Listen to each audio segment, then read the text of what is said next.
요 결론을 말씀을 드리려고 이제 주님께서 사도 바울에게 이런 말씀을 쭉 하셨어요. 그래서 이제 이 부분을 우리가 좀 심도 있게 좀 봤으면 합니다. 그러면 어떻게 이제 이 그림을 다시 한번 또 그리시면 어떻게 내 속에 있는 이 더러운 옛 성품을 이 옛 성품들을 이제 제거하느냐.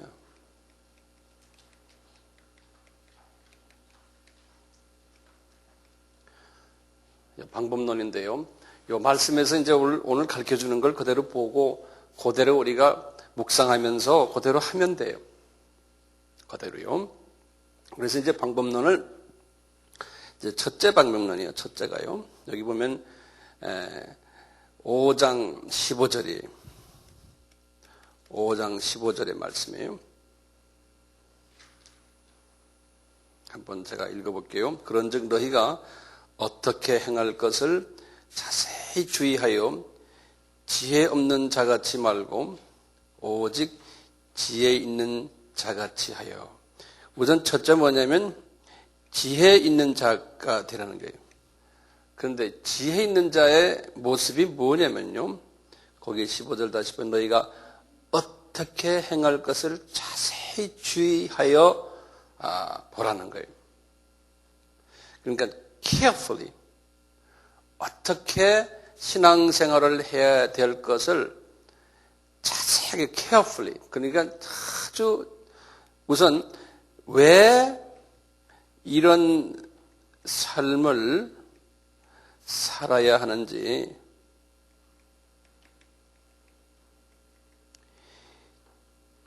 carefully라는 것은 아주 조심스럽게 자세하게 영어로 제가 써요. carefully. 잘, 연구하라는 거예요. carefully 잘 연구하고 동기 유발을 하라는 거예요. 제일 먼저 마음 자세가 중요하다는 거예요. 왜? 그럼 우리가 이거 왜 그럴까요? 한마디로 하면 우리가 유업을 받으려고요. 예?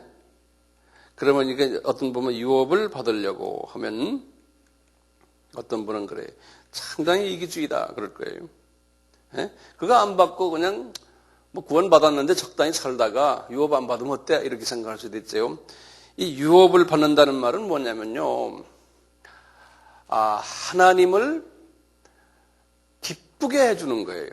그러니까 하나님의 뜻을 깨닫고요. 이분을 만족시켜주는 그러한 사람의 태도예요. 구원을 내가 이렇게 값없이 받았는데 여기에 대한 구원에 대한 감사 또 하나님을 이렇게 깊이 사귀고 보니까 정말 내가 하나님한테 한 것은 별로 없는데 나에게 주신 은혜가 너무나 크다. 그 은혜에 대한 감사의 하나의 그 발로가 이렇게 나오는 게 그러면 내가 어떻게 하나님의 마음에 합당한 자가 될까? 은혜에 대한 감사예요. 감사에 대한 이제 나의 반응이죠. 이런 그 반응을 내가 하다 보니까 나도 모르게 유업을 받게 되는 거예요. 하다 보니까요. 예. 그래서 유업을 받는 거죠. 유업 받기 위해서 한다가 아니잖아요. 예. 이런 우선 이 동기 부여가 이제 분명해야 되거든요. 자, 그런 첫째 조건이고요. 두 번째 조건은요. 거기 보면 16절 써 있어요. 그래서 이제 그렇게 해서 지혜로운 자가 되라는 거예요. 지금 우리가 오늘 말씀을 이렇게 서로가 나누는 이유는 이것 때문에 하는 거 아닙니까? 우리가 분명히 이제 지혜로운 자가 돼가지고 어떻게 살아야 될지를 우리가 이제 자기가 스스로가 깨닫는 거예요. 그 다음에 할 일이 뭐냐면요. 성서 보면 너무나 자세하게 돼 있어요. 세월을 아끼라 때가 악하느니라 그랬어요. 이 세월을 아끼라는 거예요. 그때부터. 왜냐하면 우리 인생은 짧아요. 잠깐 하면 나이 60, 70이 돼요. 그러니까 요 세월을 아끼라는 말을요, 아주 그 원어나 이 영어에는 아주 기가 막히게 써놨어요. 예. 여기 뭐냐면 영어는 이렇게 써놨어요.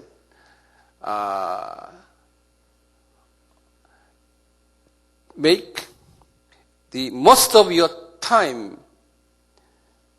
이게 무슨 말이냐면요, 시간이 있는, 나에게 주어진 시간이 있는데 이 시간을 그냥 쪼개고 해서요, 그 시간을 낭비하지 말아라, 그렇게 써놨어요. 그 시간을 낭비하지 말아라, 그런 말이에요. 세월을 아끼라는 말은요, 시간 낭비하지 말고 모든 기획을 잘 사용하라는 거예요.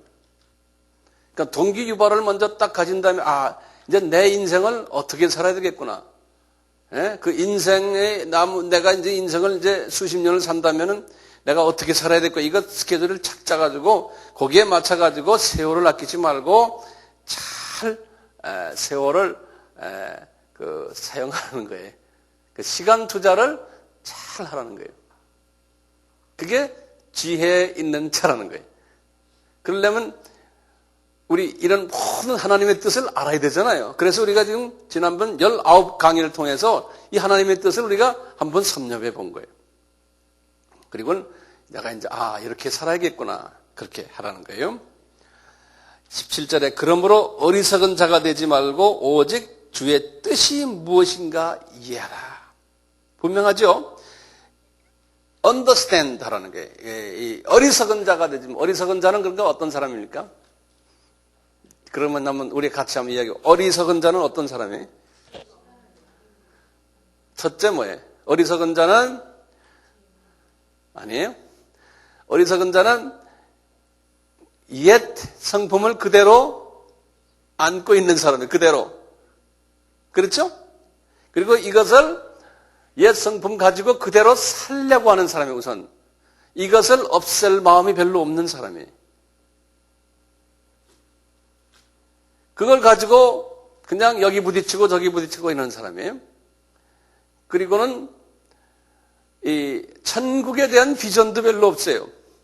그리고 저 나라가 계급사회라는 것도 몰라요. 그게 다 바보들이죠. 크리스찬 바보들이에요. 다시 말하면요. 세상 바보가 아니고요. 크리스찬 바보가 되지 말아라는 거예요. 저 나라는 분명히 이런 정확한 나라이기 때문에 그 나라에 대해서 정확하게 알고서 인생 사는 인생의 시간을 잘 사용하라는 거예요. 여기 방법론이에요. 여기 보면 다 나오잖아요. 이 바울이 지금 말씀하시는 거예요. 네? 방법론이. 자, 그러면서요, 18절부터 보면 이제는 어떻게 그러면 구체적으로 사용하느냐. 이 안에 더러운 것을 없애려면 그 방법론을 우리에게 설명해 주겠어요. 첫째, 딱 보면요. 옛날 우리 다 들은 이야기들인데 이걸 내가 조직적으로 설명해 주신 것 뿐이에요. 첫째 뭐라고? 술 취하지 말라. 이는 방탕한 것이니 오직 성령의 충만을 받으라 그랬어요.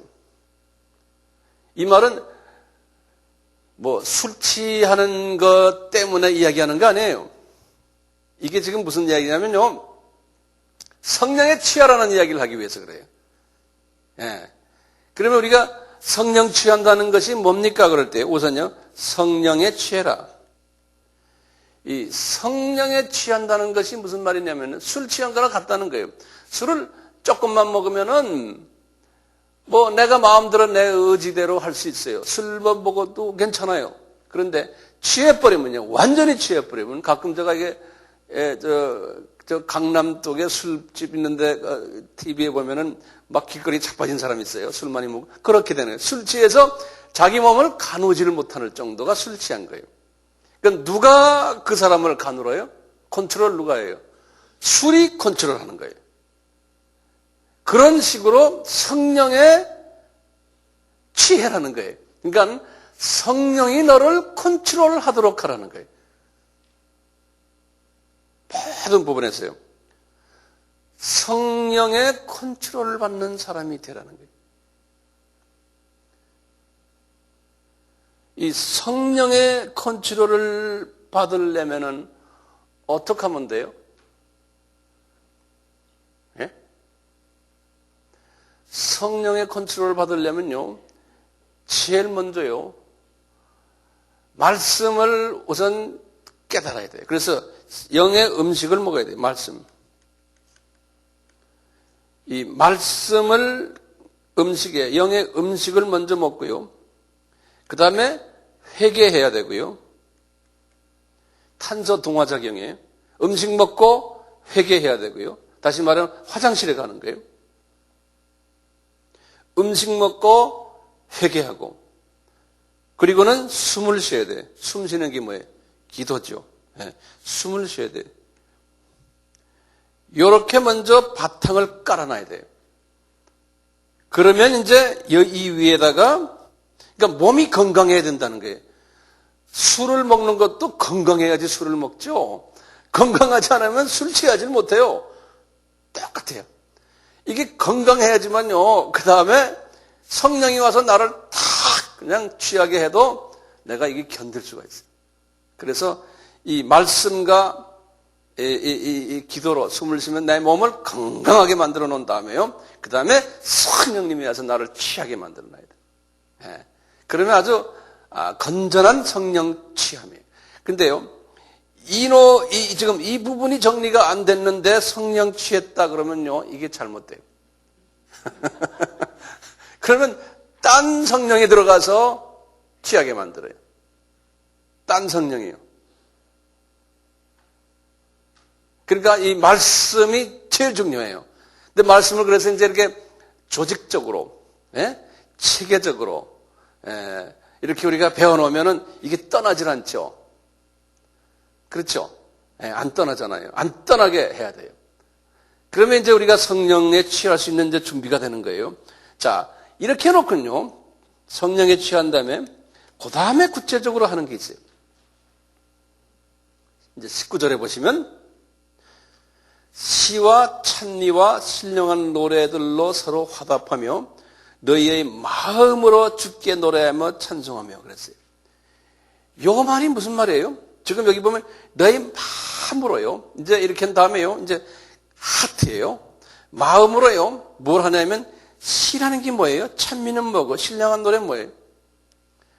우리 찬송가 또는 복음성가가 다 시 아닙니까? 시. 그렇죠? 그 소리예요. 시와 찬미와 신령한 노래로, 신령한 노래라는 거는 어떤 데는 방언 찬양도 들어갈 수 있어요. 예? 영의 노래예요. 방언 찬양. 이런 걸로 해서요, 서로 화답하면서 화음을 잘해가지고, 그래서 어떻게 하라는 거예요? 우리 그렇게 하면 이 음악으로요, 하면은요, 나의 이 마음의 문이 열리거든요. 나의 감정을 건드리기 때문에. 그러니까 이 속에 있는 아까 더러운 것들이요, 이게 나올 수 있는 기회를 주는 거예요. 그러니까 우리가 말씀만 가지고는 안 돼요.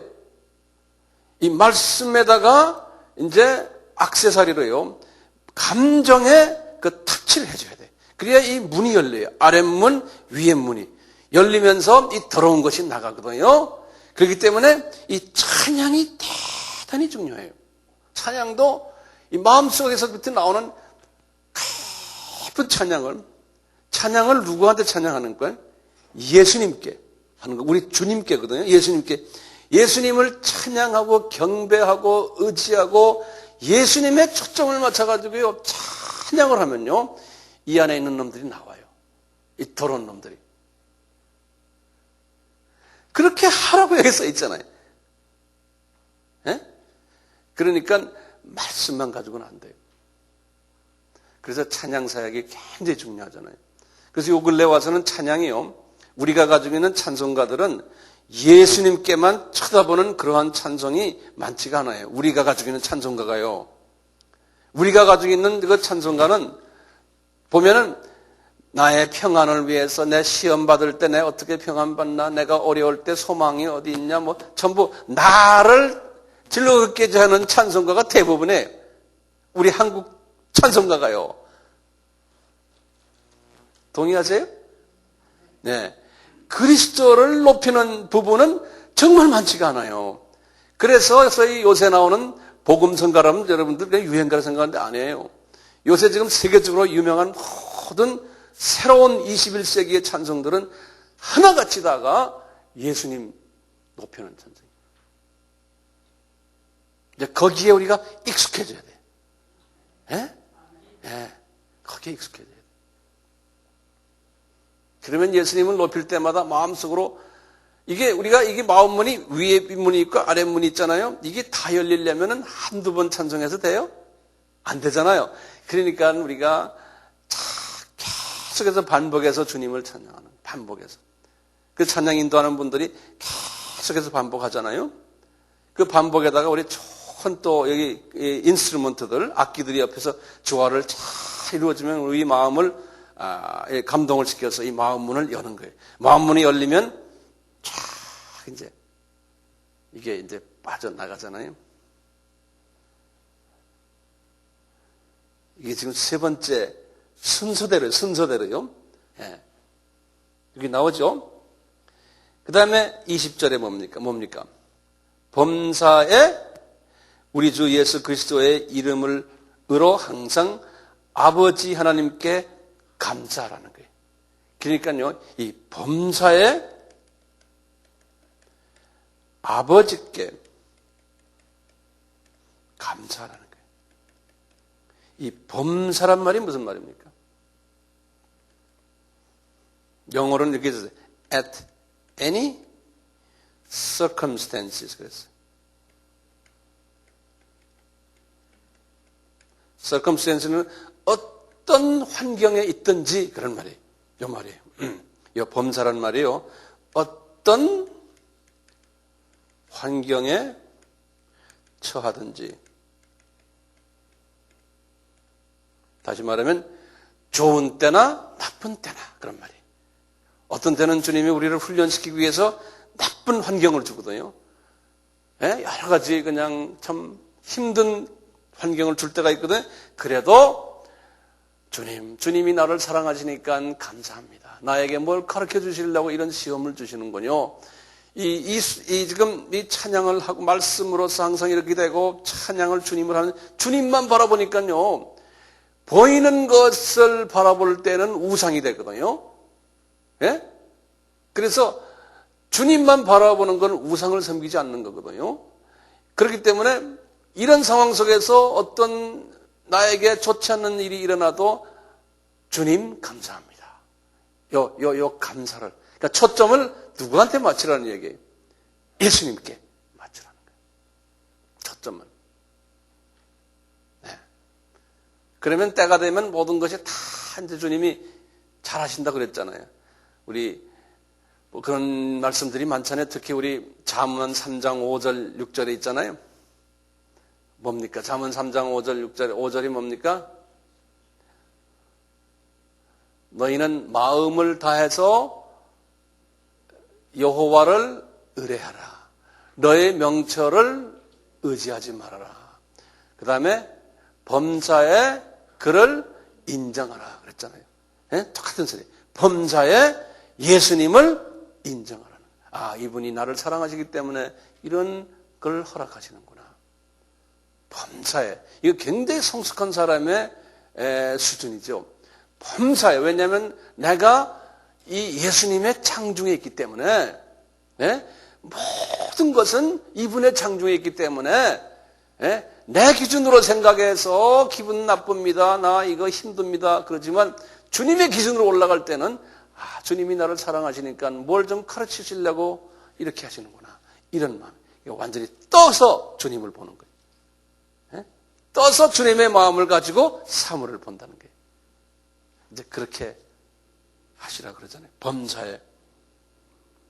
그 다음에요. 다섯 번째가 뭐냐면 그리스도를 경외함으로 피차 복종하라. 이 조건이 있어요. 뭐냐면 먼저 그리스도를 경외하라는 거예요. 이것은 영어로는 뭐냐면 the fear of God이라고 해요. fear.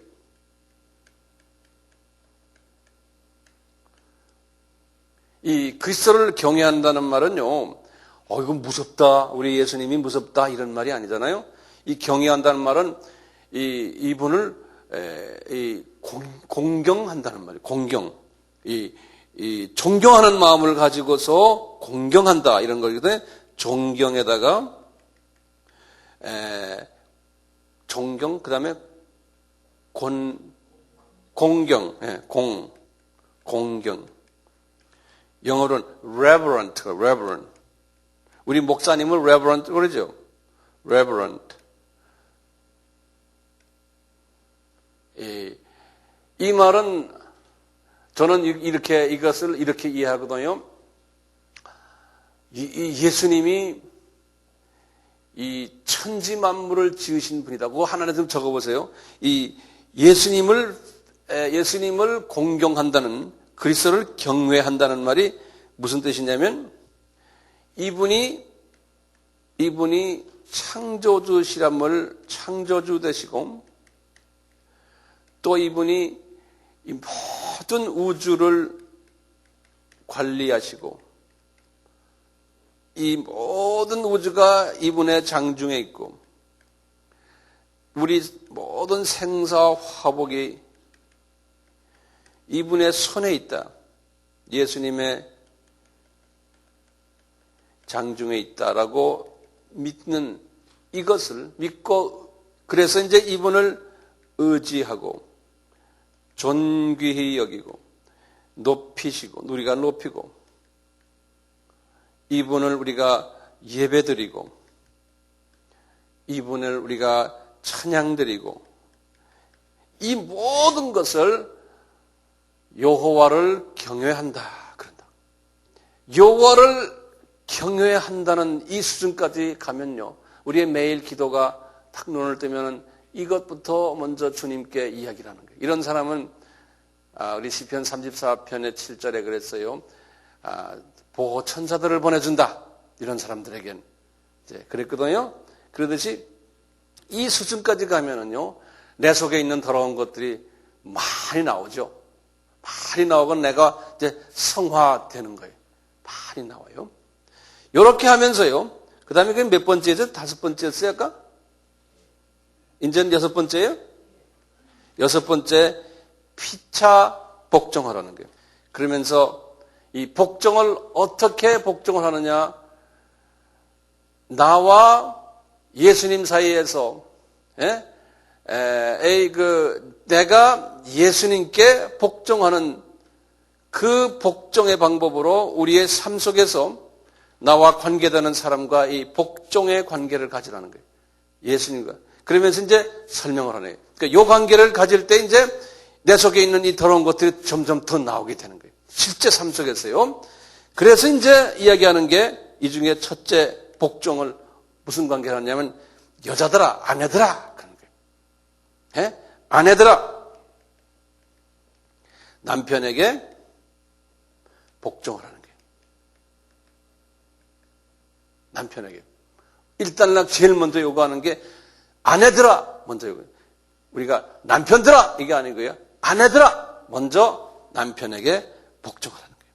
왜 그러냐? 남편이 아내의 머리라는 거예요. 그렇기 때문에 누가 교회의 머리입니까? 예수님이 교회의 머리라는 거예요. 그러니까 예수님이 먼저 존재하는 거예요. 교회보다도. 그렇기 때문에요. 먼저 여자가 다시 말하면 교회가 예수님께 먼저 복종하듯이 교인들이나 교회가 먼저 여자들아 남편에게 복종하라는 거예요. 그러면은 이 문제들이 많이 성화가 된다는 거예요. 근데 이 말세는 거꾸로죠. 말세는 지금 이 정반대예요. 여자의 파워가 점점 더 커지는 거예요. 이 말세는요. 그러니까 여자들이 이 소리 하면 싫어해요. 이게 말세의 징조예요. 네.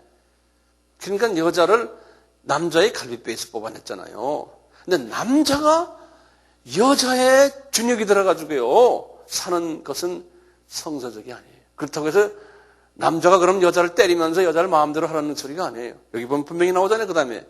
그 여자가 남편의 복종을 하는 그 기초 안에서 먼저 그 다음에 남편들아 그러는 거예요. 여기 보면요. 남편들아.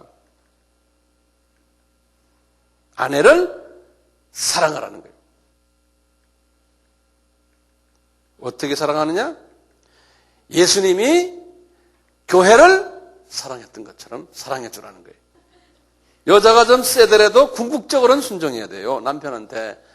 그러니까 남편이 믿음이 없는 남편에도 잘 참으면서 그 남편을 사람 만들 때까지 참아주면서 복종해 주는 게 좋아요. 여자가 말이죠, 신앙이 있고 남자가 신앙이 없다고 그래서 뭐 남편 목에 붙잡고 교회 가자 이래가지고 남자가 교회 와서 즐거워하고 교회 와서 사람 되는 남도 못 봤어요, 제가요. 남편 칭찬해주고 교회 안 나와도 여보 당신 최고야 그러고 계속 이래주면 남자가 나중에 잘 되더라고요.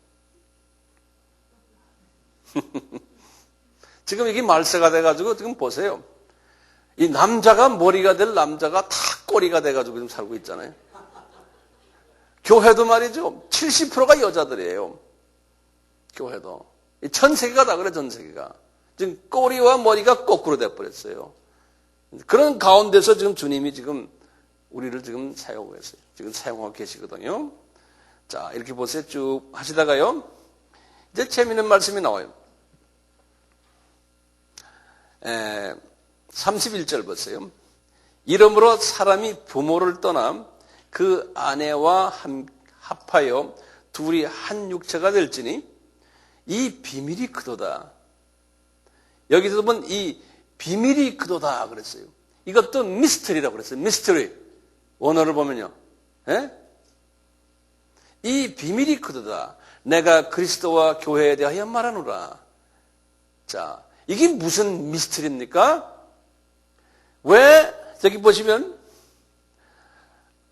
이제 여자가요. 이제 여기 지금 보면은 부모를 떠나서 아내와 하나 된다고 그랬잖아요.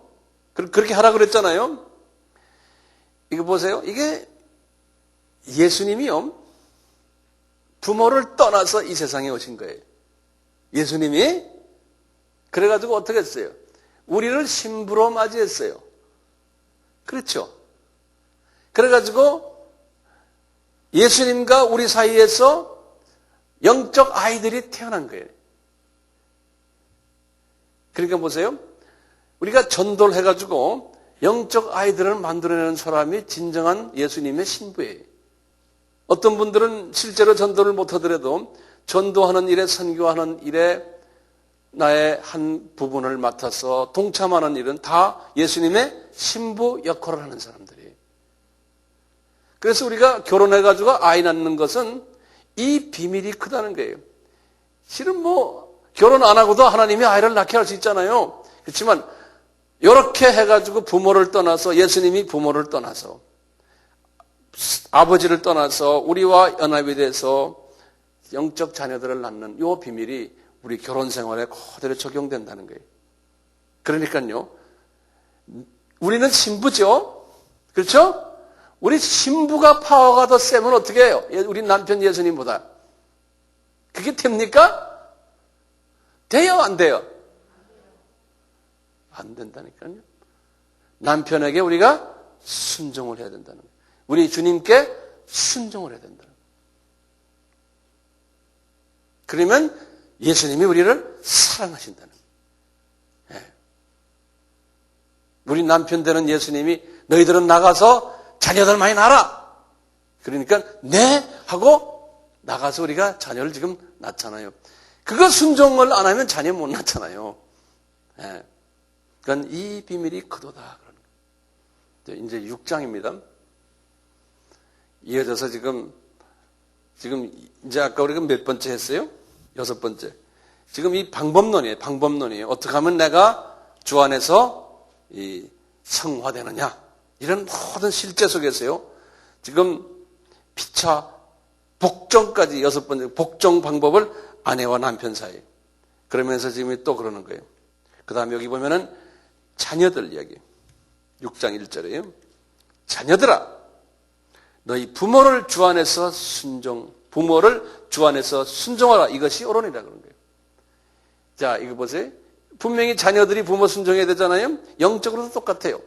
영적으로 우리가 자녀들을 많이 낳았잖아요. 그럼 영적 자녀들이 그 영적 부모에게 순종을 하라는 거예요. 이 하나님의 영계의 질서라는 거예요. 그러면 어떻게 된다고요? 내 아버지와 어머니를 공경하라. 이것이 약속 있는 첫 계명이니 이는 내가 잘되고 땅에서 장수하리라. 육신도 잘되고 땅에서도 장수하니까요. 영적으로도 똑같이 이게 적용되겠죠.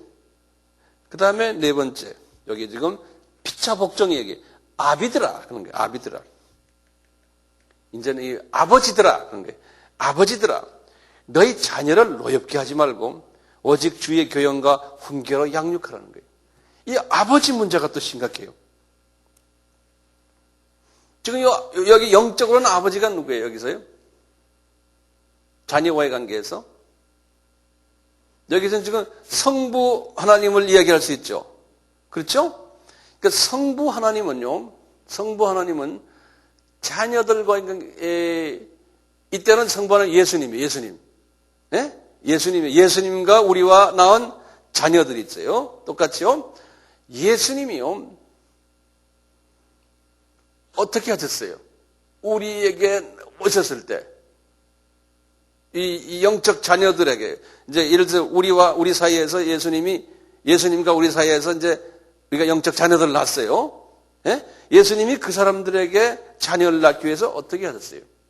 예수님이 하늘의 방법으로 쓰질 않으셨어요. 예컨대요. 예수님은 지금 고차원이신 예수님이죠. 저 위에 굉장히 높으신 분인데요.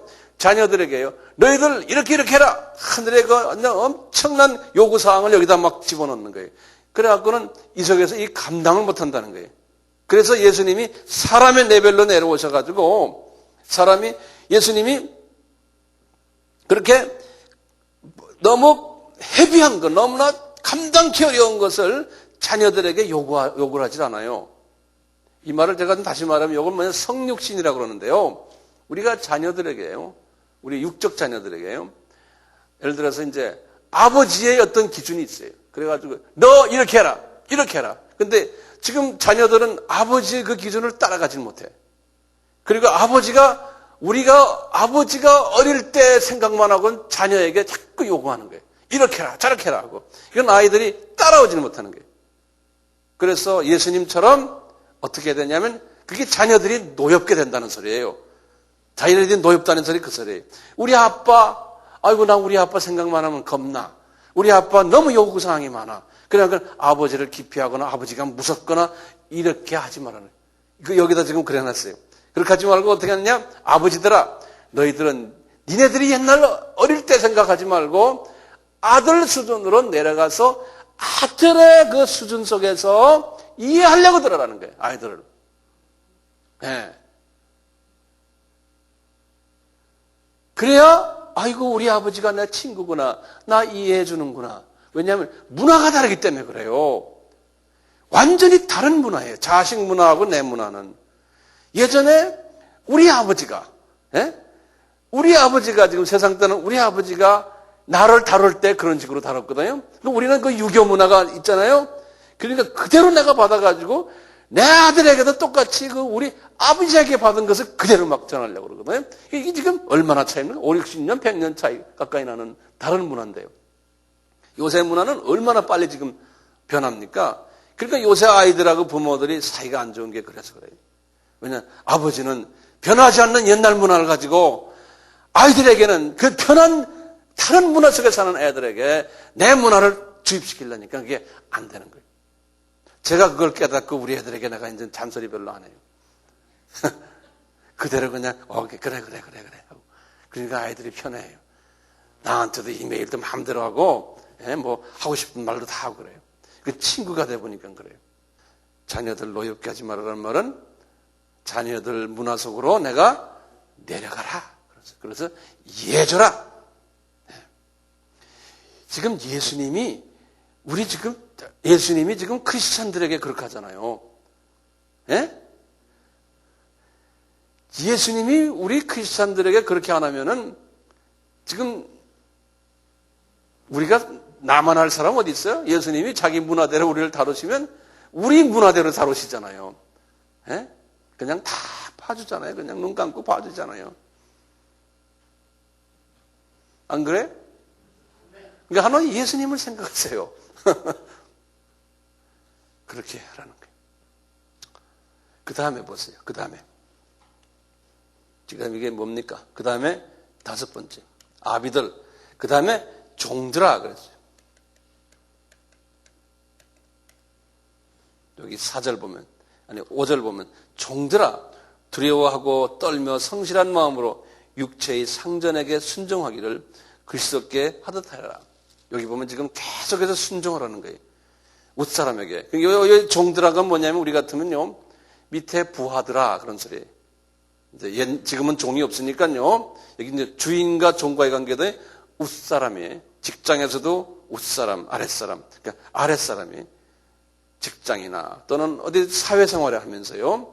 항상 밑에 있는 사람들아 너희들은 성실한 마음으로 육체의 상전에게 순종하라는 거예요. 그런 부하가 있으면요. 어느 상전이 그런 부하를 미워합니까?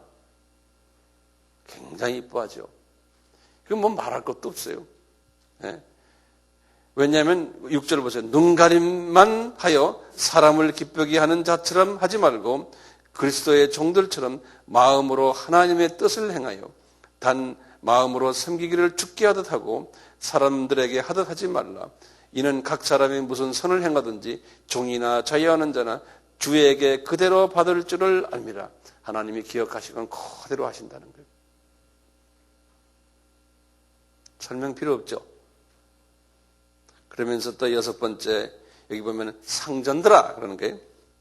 상전들이 또 하는 말이 있어요. 다시 말하면 지도자들아, 회사 사장들아, 뭐 부장이나 이사들아, 밑에 부하들 데리고 있는 사람들이 부하를 어떻게 다뤄야 되느냐.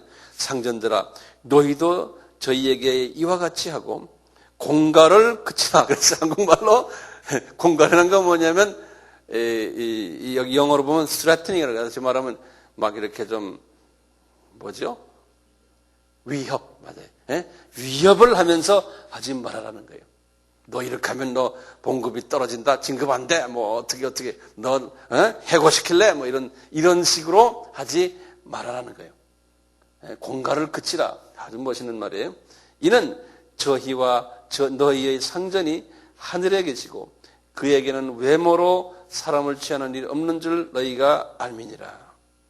그러니까 사랑 안에서 하라. 이것은 다 주님이 보고 계시다는 거예요. 나중에 가서 주님께서 그걸 다 갚으신다는 거예요.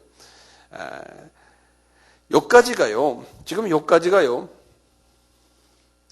어떻게 하면은 방법론이 어떻게 하면은 내 속에 있는 이 더러운 것들을 옛사람을 버리고 이 새 사람으로 가느냐의 구체적인 방법을 쭉 설명하신 거예요. 제가 지금 여러분들이 책을 이제 성서를 읽으실 때 어떻게 읽느냐를 이제 방법론을 제가 이렇게 좀 가르쳐 드린 것 뿐인데요. 그냥 본인이 이제 이 말씀을 자꾸 이제 읽으시면서 묵상하시고 이 말씀 가지고 주님과 대화하시면서 이제 가시면 좋잖아요. 또 중요한 게 그 다음에 있어요. 뭐냐면 지금 우리 마음이 이렇게 해서요. 이렇게 해서 어느 정도 깨끗하게 됐어요. 우리 마음이. 자, 어느 정도 깨끗하게 됐는데요. 요 마음을 항상 잘 보호해야 되거든요. 예? 요걸 보호하지 않으면은 우리가 지금 삶 사는 것이 영계에 살고 있기 때문에 이게 보호를 받지 않으면은 악한 놈들이 덤벼든다는 거예요. 그래가지고 또 잡다한 놈들 여기다 집어넣는다는 거예요. 예? 그래서 보호를 잘 받는 방법을 가르쳐 줄게. 주님이 또 설명하시는 거예요. 어떻게 보호를 받느냐? 우리 마음이. 그것을 우리 유명한 하나님의 전신갑주라 그랬어요. 하나님의 전신갑주로 옷을 입어라 그런다. 하나님의 전신갑주. 그래가지고는 이 당시에 로마 시대니까요. 로마 군인의 모습을 쫙 주님께서 설명하시는 거예요. 로마 군인의 모습이. 로마 군인의, 제가 이 그림을 잘못 그려서 죄송합니다만, 자, 보세요. 우리 그림 하나 더 그려보세요. 로마 군인의 이 하나님의, 자, 이제 10절부터 이야기해요. 10절부터요. 이제 6장 10절부터 쭉 해서요. 10절부터 20절까지. 하나님의 전신갑주를 말씀해요. 종말로 너희가 주어, 종말이란 말은 이 말세라는 소리 아니에요. 종말이란 말은 여기 뭐냐면 마지막으로 이런 소리예요. 그걸 이렇게 써놨어요. 마지막으로 말세란 소리 아니라 그랬어요. 예. 마지막으로 너희가 주 안에서 그 힘의 능력으로 강건해지고 마귀의 괴계를 능히 대적하기 위하여 하나님의 천신갑주를 입어라. 우리의 씨름은 혈과 육에 대한 것이 아니요 정사와 권세와 이게 다 마귀가, 제가 예전에 아바에 설명했는데 9가지의 계층이 있거든요. 그 계층 속에서 지금 이게 중간 계층들인데요. 정사라는 계층이 있고 권세층이 있고 어둠의 세상 주관자들의 층이 있고 그 다음에 하늘에 있는 악한 영층이, 지금 이 계급이 하나 둘 셋 네 계급이 있어요. 네, 여기만 해도요. 이 악한 영들의 계급이든 이들과 싸움하는 것이 우리 크리스천 라이프라는 거예요. 네, 그래서 이놈들이 이 마음을 자꾸 이렇게 흐트러 놓고 이놈들이 자기네 마음을 자꾸 집어넣는다는 거예요. 그렇기 때문에 이 하나님의 전신갑주를 입고는 군인이 딱 전투하는 모습으로 우리의 그 하트를 잘 보호시키라는 거예요. 우리 하트를요. 그 보호하는 방법을 보세요. 우리 이게 잘 알잖아요. 여러분들 잘 알지만 이것을 이제 전체를 내가 이렇게 보면서 이제 해주면 더 이해가 쉬워져. 이제 보세요. 그런즉 14절입니다. 서서 진리로 너희 허리띠를 먼저 띠라는 거예요. 딱 보세요. 이거 제가 그림을 좀 그려볼게요. 보세요. 이 로마 군인이 말이죠. 허리띠를 띠면 로마 군인들이 이렇게 치마를 입죠. 이 쇠 치마를 이거 허리띠고 치마를 이렇게 입거든요. 이 치마요. 이 그림을 그려놓으세요. 치마를 입는 이유가 뭡니까? 그래서 이게 여기 지금 보면 진리로 띠를 제가 진리 첫째가요. 진리로 띠를 띠라는 거예요. 그런데 이 띠는 치마를 딱 그 제대로 제자리에 딱 우리 몸에 붙게 하기 위한 거거든요. 예? 이 진리는 뭡니까?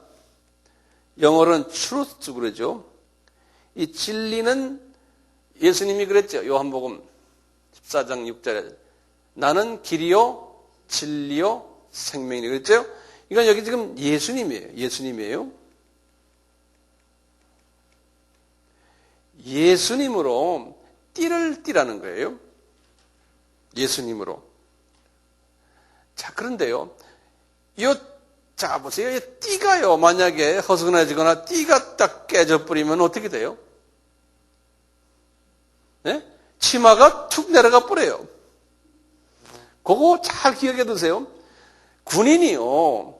지 아무리 전부 다 지금 완전 무장하고 있다가 치마가 내려가 버리면 어떻게 돼요? 군인이 힘을 써요, 못 써요? 전투 못 해요. 이 치마를 왜 입습니까? 왜 새 치마를 왜 입습니까? 뭘 보호하기 위해서 그래요? 궁둥이 보호하려고 그래요? 뭘 보호해요? 가장 중요한 생식기를 보호하기 위해서 그러는 거 아니에요? 그렇잖아요? 그거 한번 적어 놓으세요. 이 진리로, 요 진리는 뭐냐면요. 우리 예수님의 말씀이에요. 성서 말씀이에요. 이 성서 말씀으로요. 제대로 탁 서 있지 않으면요. 다시 말하면 이 성서 말씀이 정확하게 예수 중심으로 성서 말씀이 이해가 안 되면요. 그렇게 성서를 해석을 하지 않으면 예수 중심으로 해석하지 않으면요. 뭐가 되냐면은 이 마귀가 와가지고요. 내가 영적 재생산을 하지 못하게 해요. 남자의 이 재생산할 수 있는 부분을 그냥 잘라버려요. 예. 그러니까 예수로 카바가 되지 있지 않으면 만들어 놨는데 아기를 낳는데 그게 예수 아기가 아니에요. 잡놈 아기예요. 예. 그러니까 먼저 진리로 신구약의 말씀이 예수로서 탁 정돈이 돼 있어야 돼요. 지금 우리가 성서 공부를 많이 했잖아요. 전부 누구 이야기입니까? 우리가 지금요 알고 보면 예수 얘기 아니에요. 예수 빼놓고요 딴 얘기를 자꾸 하면 안 돼. 이거는 그러면 딴 소리가 돼버려요. 그러면 영적 아이들도 그런 아이들입니다. 이 부끄러운 이 전투를 못해요. 전투하는 치마가 내려가 버린다니까요. 힘을 못 써요. 치마가 내려가면 어떻게 힘을 씁니까? 안 되잖아요. 그러니까 제일 중요한 게 먼저요.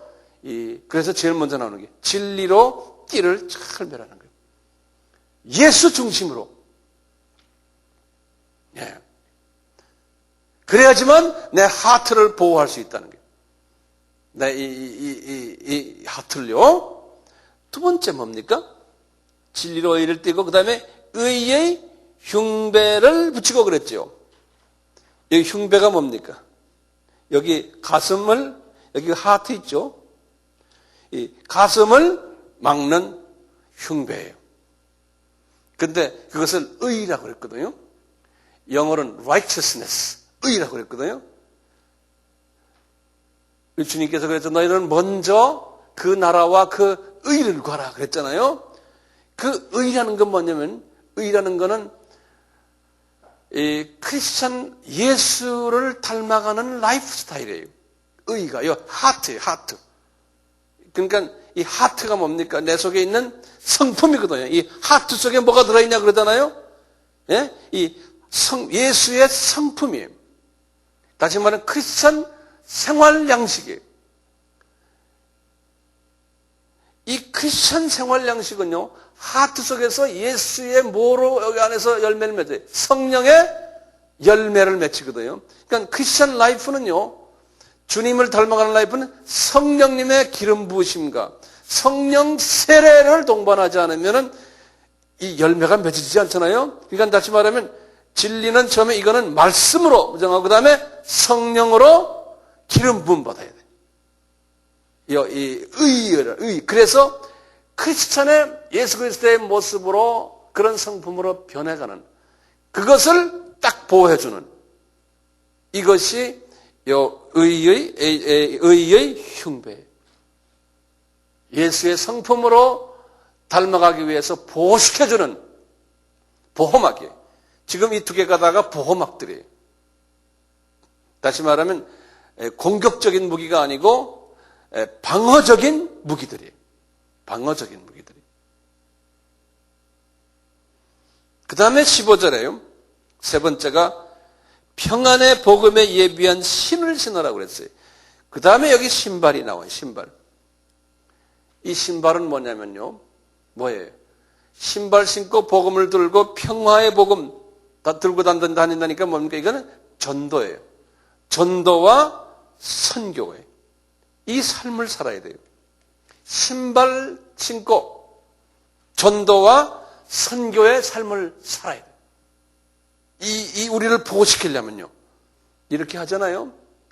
이렇게 하는데 그 다음에 중요한 방패가 있어요. 여기 보면 66절은 모든 것 위에 이 위에다가 뭐가 따라와야 되냐면요. 우리 이 하트를 보호하려면은 실드, 방패, 믿음의 방패를 가지고 있어야 된다. 이 믿음의 방패는 뭐냐면 이렇게 손에 딱 오른손에 지금 방패를 딱 들고 있어요. 이 방패는 굉장히 크잖아요. 이 방패가 제일 중요한 거예요. 이거는 믿음의 방패예요. 이 방패는 이렇게 딱 들고는요. 나머지들은 이게 움직이질 않지만 방패는 이제 360도 도는 거예요. 예? 그 다음에 상하로 움직여요. 그러니까 이쪽에 지금 보면 이로써 능히 악한 자의 모든 화전을 소멸한다고 그랬죠? 악한 영들이 와서 공격을 할 때요. 지금 이 전에 있는 이 띠와 신발과 그 다음에 이 흉패를 보호시켜주는, 예? 이것인데 그때 탁탁탁탁 막아주는 거예요. 이게 뱅뱅뱅 돌아가면서 말이죠. 근데 제일 중요한 게 이놈들을 보호하려면은 믿음이 있어야 된다는 거예요. 그러니까 믿음이 대단히 중요한 거예요. 믿음이란 게 뭡니까 도대체? 무엇을 믿는 거예요? 지금 이걸 하면서 이것이 지금 마귀가 덤벼들 때요. 예? 갖다만 대면 저놈들이 다 떨어져 나간다는 믿음이에요. 예? 그러니까 뭡니까? 우리 예수님은 뭐든지 다 할 수 있는 그런 분이라는 걸 내가 믿는 거예요. 이게 대단히 중요한 거예요. 예수가 이놈들이 올 때 탁 갖다 대니까 다 쓰러지는 거예요. 이 믿음이에요. 그러니까 우리 예수님은 뭐든지 할 수 있다. 예? 하나님이시다. 저 마귀들은 저놈들은 아무것도 않는 쫄개들이다. 저것들은 이것을 믿는 거예요. 이 믿음이요. 이게 할 수 있다라는 믿음인데 예수 안에서는 할 수 있다는 믿음이에요. 그리고 우리 예수님은 창조주시고 너희들 이 마귀 새끼들아 너희들은 다 이건 쓰레기들이다 이놈 자식들. 이거를 그냥 대단히 믿는 거예요. 이 믿음. 그러면 그냥 저기서 날라오려면 턱 갖다 대, 그냥 다 쓰러지는 거예요. 이런 믿음을 가지라는 거예요. 그리고는 이제 머리를 보호하는 구원의 투구를 탁쓰는 구원. 이 구원이라는 것은 살베이션 아니에요. 구원은 예수님의 보혈에 의해서 우리가 구원받은 거 아닙니까? 그렇기 때문에요. 저는 이렇게 생각하거든요. 이 머리에 항상 예수님의 피가 가득 차 있게. 예수님의 피, 보혈. 그러니까 내 머릿속에요. 이 머릿속에 예수님의 보혈로 차 있는 거예요. 신학 지식이 아니고, 신학의 무슨 교리가 아니고, 예수의 보혈로서 항상 차 있는 거예요. 그러니까 예수 십자가로서 차 있는 거예요. 나는 그렇게 생각하거든요. 그래서 이 투구가요. 이 머리 구조가 예수의 보혈로 십자가로서 꽉 차 있는 그런 사람이에요. 그러면 이게 보혈로서 이렇게 차 있으니까 그놈들이 덤빌 수 있어요? 못 덤벼요. 보혈이 딱 차 있으니까요. 그런데 요새는 우리가 신학을 한다고 하면서 예수의 보혈보다는 잡다 신학 논리, 이론 잡다한 것으로 차 있잖아요. 교회도 성경 공부도 보면은 어떻게 하면 성공하는가, 어떻게 하면 이렇게 하느냐, 이런 걸로만 가르쳐 주죠. 예수 보혈을 우리가 머릿속에 안 집어넣습니다. 그러니까 마음대로 공격하는 거예요. 이놈들이 마음대로 공격하는 거예요. 그 다음에 보세요. 구원의 투구와 성령의 검, 곧 하나님의 말씀을 가지라. 이 성령의 검이 어디서 나옵니까? 내 입에서 나오는 거예요. 성령의 검이. 그래서 우리 천국 이야기할 때 한번 우리 이야기했었죠. 웬 사람이 천국에 올라가 보니까 메리 백스트라는 그 사람이 그랬잖아요. 입에서 말이 나오는데 검이 막 나오더라는 거예요. 양날 달린 검이 막 날아가더라는 거예요. 그러니까 우리가 이 마귀들, 저놈들 쫓아내려면 우리가 입으로 한마디만 하면 그냥 검이 날아가서 그놈들 다 쫓아내고 하는 그런 능력을 우리가 가질 필요. 이제 입을 내가 그립니다. 입에 여기에 성령의 검이 나가는. 그게 다 이게 무장된, 완전 무장된 하나님의 전신갑주라는 거예요. 그리고 거기다 대고 이제 성령의 검에다 그 다음에 18절에 우리가 이제 모든 기도와 간구로 하되 무시로 아무 때나 성령 안에서 기도하고 성령 안에서 기도하고 이를 위하여 깨어 구하기를 항상 힘쓰며 여러 성도들을 위하여 구하고 또 바울이 나를 위하여 구해달라는 거예요. 왜냐하면 내가 말씀을 받아서 나의 입을 벌려서 복음의 비밀을 담대히 알리게끔 할 수 있도록. 그러니까 바울이 지금 나를 위해서 여러분들이 기도해달라는 거예요. 예? 그러니까 우리가 지금 이런 무장한 다음에요. 그 다음에 기도를 입을 열어서 기도할 때요. 예?